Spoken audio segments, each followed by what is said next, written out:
Gilas Pilipinas nasasabak sa 33rd Southeast Asian Games, may 12 players na at may 2 bigman na idinagdag.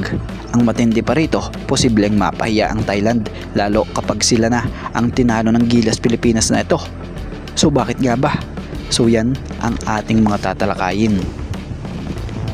So speaking of Gilas Pilipinas, bagamat sobrang igsi, aminin na natin at sa hindi, walang gaanong ensayo ang Gilas Pilipinas na sasabak sa SEA Games dahil sa bagal nga po magbigay ng Thailand pagdating sa role nila sa men's basketball. Bagamat may agam-agam na baka sinasadya ito ng Thailand para makakuha sila ng advantage sa tulad ng ating national team na siyang defending champion. Hindi naman nagpa-apekto ang ating Gilas Pilipinas.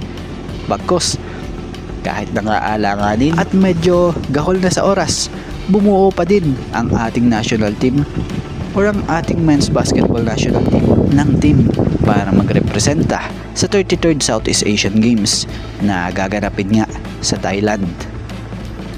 So sa listahan sa 12 manlalaro ng Gilas Pilipinas, andito nga sila: Von Pesumal,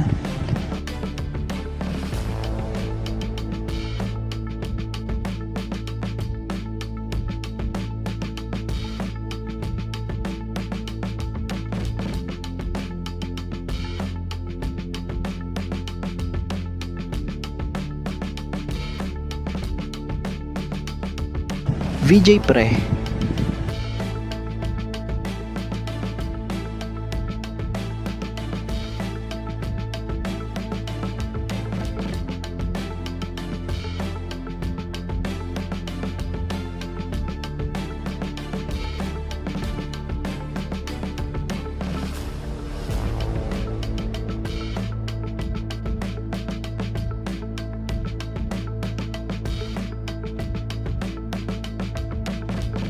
Robert Bolick,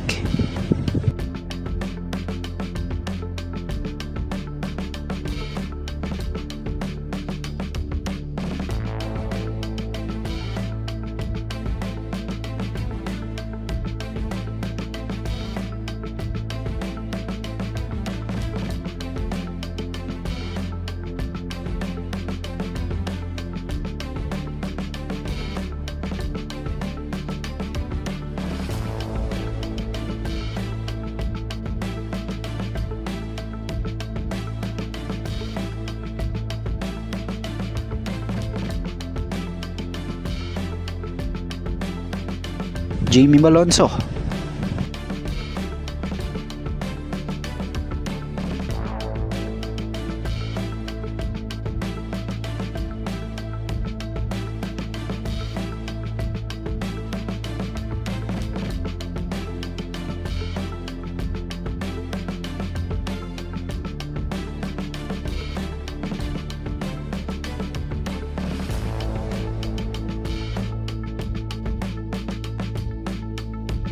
Terdy Ravena,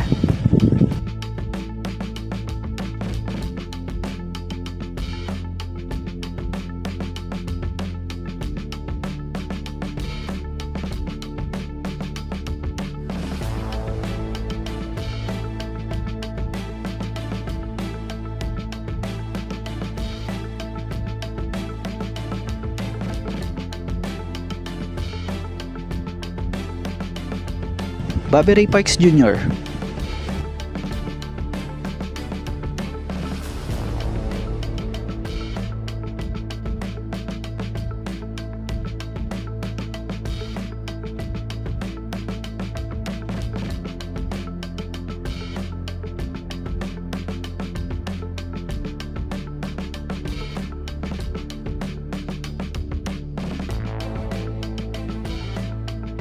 Abu Tratter,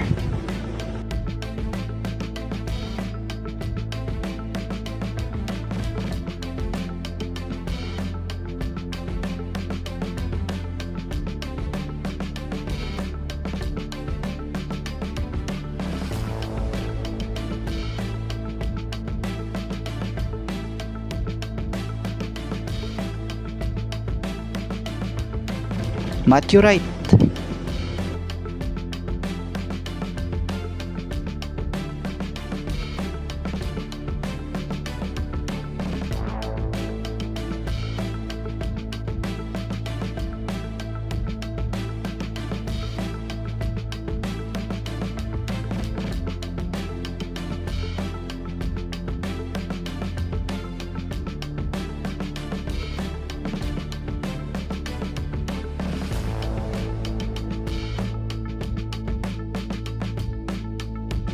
Dal Panopio.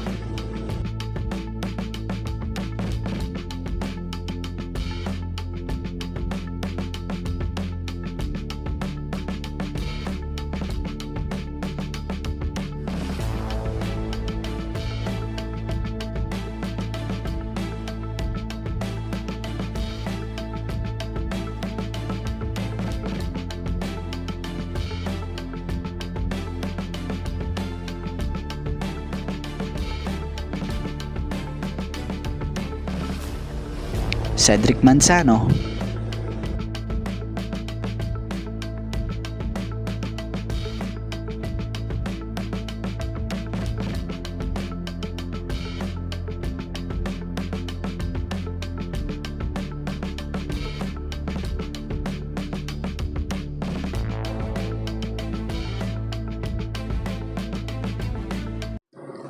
At ang dalawang pinakabago na si Justin Chua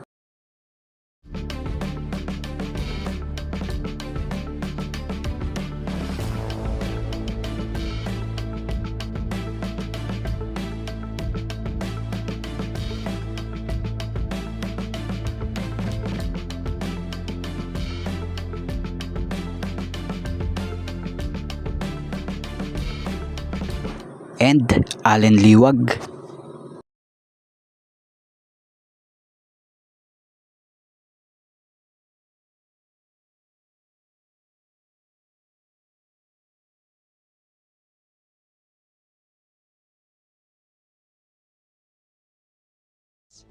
So kung sakali mang magharap ang Thailand at Philippines at halimbawang talunin ng Philippines ang Thailand, tsak, mapapahiya sila. Unang-una home court advantage nila. Tapos, late nang nabuo ang Gilas Pilipinas. Tapos sila, ilang buwan na rin di umano'y nagte-training para paghandaan ito. Balita'y dumadayo pa nga raw di umano itong ng tune-up game ang Thailand. So tingnan na lang natin kung gaano at ano ang maaaring maganap sa 33rd Southeast Asian Games na ito.